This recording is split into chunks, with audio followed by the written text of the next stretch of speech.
Oke, mungkin eh, top of mind questionnya orang-orang adalah earnings expectation di US itu tuh very very low gitu kan. Even kayak IMF itu tuh selalu menurunkan ekspektasi pertumbuhan global gitu. Jadi pertumbuhan ekonomi global awalnya di Oktober itu diekspektasikan 3,4% something, diturunin jadi 2,9, diturunin lagi jadi terakhir itu 2,7%.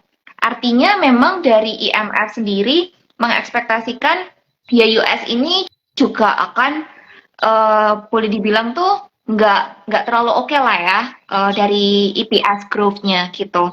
Nah, di saat yang sama kita melihat adanya kemungkinan bahwa Fed funds rate itu udah sampai peak dan potentially ada pemangkasan suku bunga. Kalau dari kondisi seperti ini, mungkin Ko William dulu. Tadi kan Ko Williams, iya, Ko William kan solid rally ya. Solid rally ini berdasarkan ekspektasi ataukah memang berdasarkan EPS yang membaik? Kalau menurut Ko William. Kalau buat aku soal seasonality.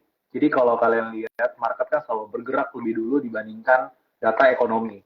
Jadi waktu ekonominya udah melandai, biasanya the Fed bakalan memboosting ekonominya dengan berbagai macam cara. Contohnya udah rate pause dan bahkan ada potensi rate cut juga ya. Dan kalau kalian lihat seperti yang kayak tahun 2020 waktu marketnya crash, setelah itu marketnya masih belum, data-data masih buruk sekali, data-data masih masih nasty sekali di US dan bahkan di global juga. Tetapi kenapa marketnya bisa rally? Dan bisa rally terus. Karena the Fed yang pump the market, karena the Fed yang jagain market supaya market tetap naik ke atas. Dan aku lihat sebetulnya ada potensi buat solid bull naik ke atas, karena market selalu bergerak lebih dulu dibandingkan data ekonomi. Sekarang data ekonomi boleh jelek, tetapi waktu yang data ekonomi jelek, the Fed akan bertindak dan aku rasa penurunannya sudah cukup price in, ditandai dari penurunan yang dari tahun lalu, dari akhir tahun lalu sampai tengah tahun ini gitu. Seperti itu argumen dari aku. Oke, solid rally ya. Kalau Arvin, why do you think it's a bull trap gitu? Apakah market memang belum price in, ataukah masih ada downside yang market belum sadar atau gimana? Oke, sebenarnya kalau kita bicara data ekonomi yang sekarang ya, kita bilang soal Fed tightening dan sebagainya. Semuanya itu sifatnya lagging, di mana selalu ketika Fed tightening terjadi, selalu ekonominya baru jeleknya itu berapa bulan kemudian, biasanya kan gitu. Nah, kalau kita lihat sebenarnya berdasarkan data ya terakhir-terakhir ya, bahwa ketika terjadi cut rate, justru marketnya malah koreksi, bukan malah naik. Kalau kita perhatiin ya, beberapa siklus terakhir yang terjadi malah itu, bukan ketika cut rate terus tiba-tiba ini, karena ketika terjadi cut rate maka secara makroekonomi itu sudah terkena hit. Biasanya terkena hitnya itu startnya dari unemployment rate, di mana unemployment rate-nya mulai naik di saat ketika Fed cut rate, karena ketika Fed cut rate, Fed baru sadar bahwa data ekonomi memang segitu buruknya. Dan memang kalau kita lihat The Fed kali ini yang under Jerome Powell, tadi kan Siana juga bilang bahwa Jerome Powell is a data dependent person, di mana dia ketika bikin sebuah keputusan selalu terlambat, ketika datanya sudah keluar baru dia respons. Nah, makanya kenapa itu yang menjadi poin di mana jangan-jangan kali ini Fed salah lagi, terlambat dalam merespon data. Nah, makanya kenapa ini balik lagi ke kebijakan dari leader of the Fed ya. Kalau kita lihat ada beberapa leader yang mereka cenderung anticipative. Kayak contohnya kalau di Indonesia kan ada Pak Peri Warjio yang mana dia memang lebih ke arah anticipative movement. Di mana kalau kita bilang Fed kayak Jerome Powell itu lebih ke arah reacting the data. Dan ketika dia reacting the data malah ibaratnya semua sudah terjadi yang buruk-buruk, baru dia respon. That's why itu yang bikin gue berpikir bahwa ini adalah bull trap. Gitu. Mungkin itu argumen gue sih. Oke, karena lagi kemana nih ya? Karena lagi mungkin pindah tempat ya. Nah, mungkin setelah itu argumen gue ya, kenapa kalian solid bull. Nah, Siana, silakan.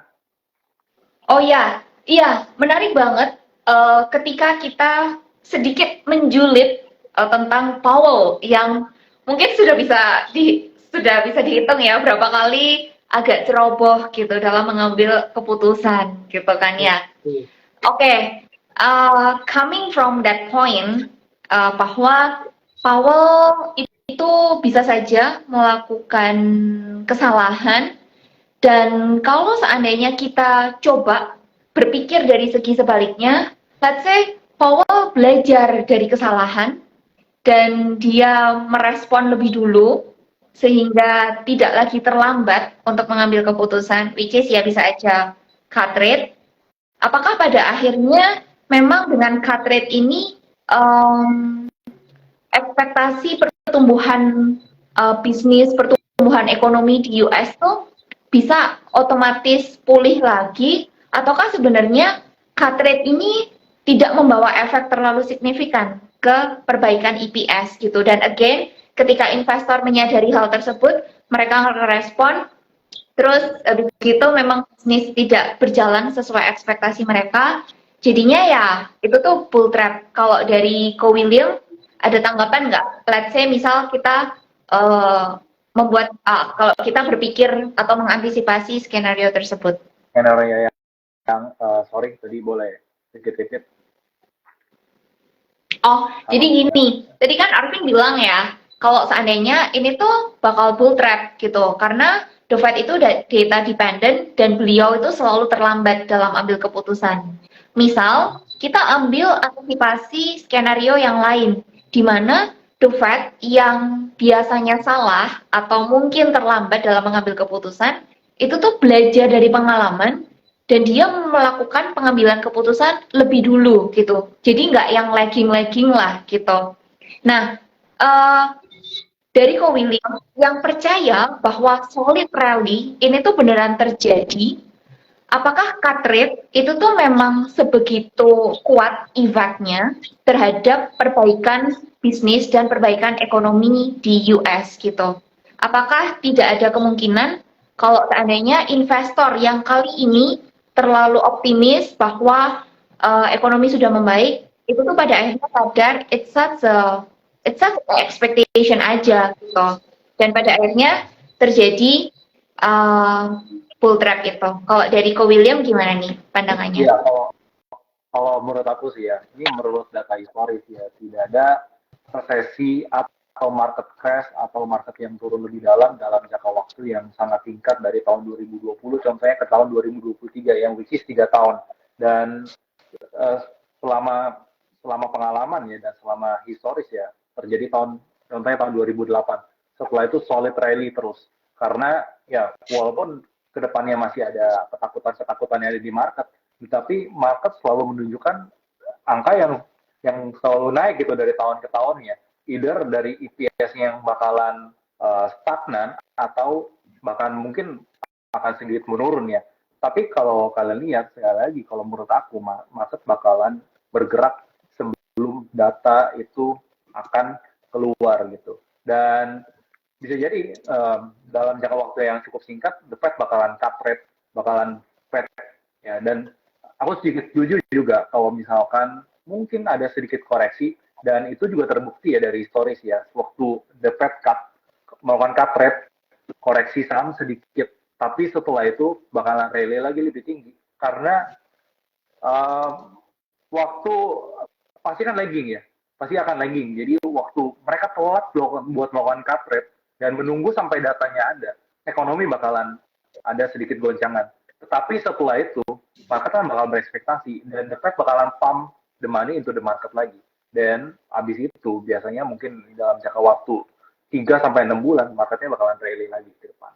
Itu yang terjadi di tahun 2000 crash tahun 2008 dan kalau kita runtutin lagi crashnya dari tahun 2020 itu periodenya sangat kecil sekali, periodenya sangat singkat dan kalau sekarang cuma bull trap dan akhirnya jatuh lagi kayak rasanya sih menurut aku enggak.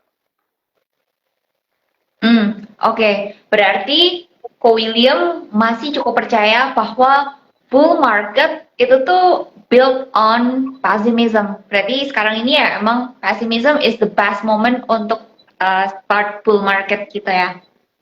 Yes, yes, correct. Oke. Saat Berarti iya boleh gimana kok? saat hujan ketakutan itu melanda di market, itulah saat yang terbaik buat kita tampung emas-emas itu, ya kan? Dan hujan ketakutan ini udah ada di market, nah, ya tinggal kita tampungin aja nanti emas-emasnya. Oke, mungkin sedikit pengembangan. Kalau gitu, em, apakah memang sekarang waktunya risk on goes back into equity ataukah stay risk off stick to bonds? Kalau menurut Arvin gimana? You stay to bonds atau you move to stock based on bull trap thesis?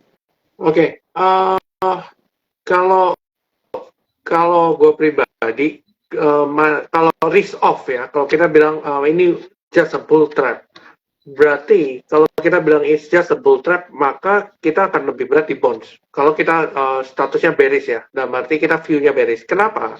Karena begini, karena if we have a thesis that said EPS akan ke depan akan turun, berarti earnings for dividend juga akan turun, ya. Earnings for dividend juga akan turun dan it impacts the share price kan, seperti itu. Nah, tapi kalau kita ambil di bonds, maka di bonds itu kan ibaratnya berlawanan dengan suku bunga kan gitu. Nah, harganya naik, sambil menunggu harganya naik, kita masih dapat kupon in within gitu ya.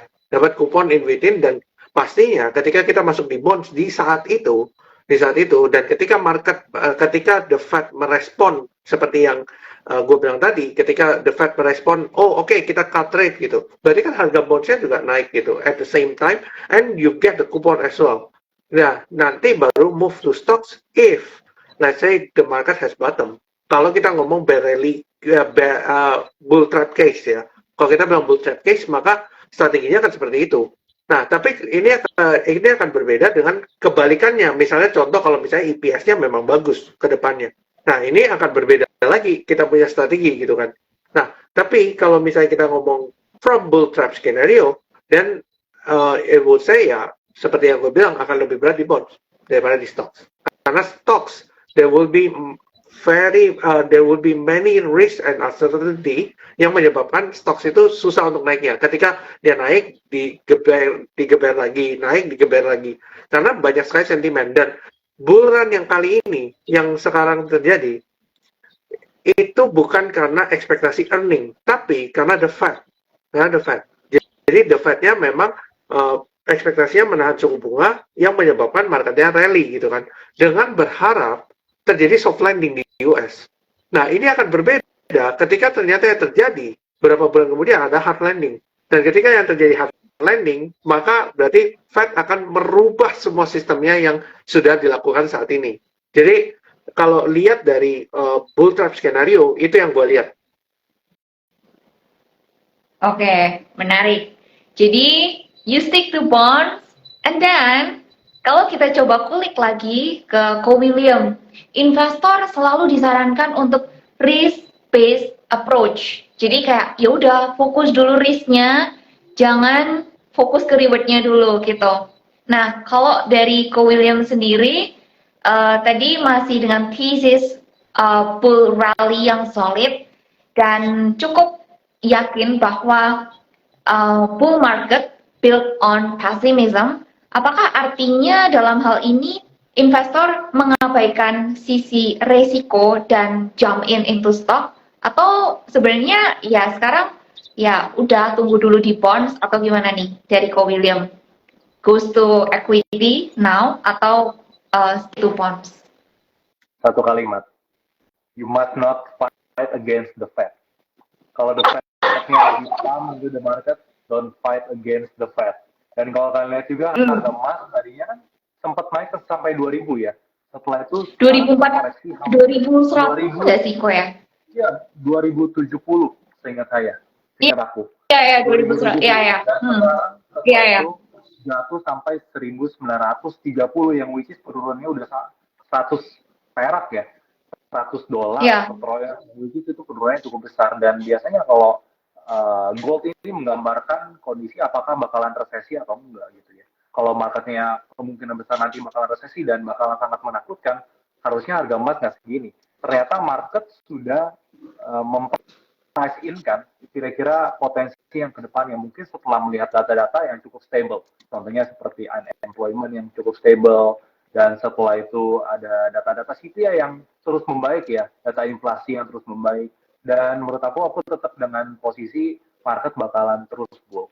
Dan kalau kita lihat juga, setiap tahun dan setiap periode pasti ada fear in the market. Tapi fear is the true friend of investor. Jadi waktu harga sahamnya lagi koreksi, nanti waktu koreksi, sekarang mungkin harganya udah naik dulu karena mungkin antisipasi, bahkan mungkin sampai bisa antisipasi Fed rate cut gitu, potong suku bunganya. Dan sekarang antisipasi market udah naik dulu dan market udah mungkin udah bisa dikatakan cukup price in ya. Tetapi nanti waktu marketnya koreksi, is a very good time to buy.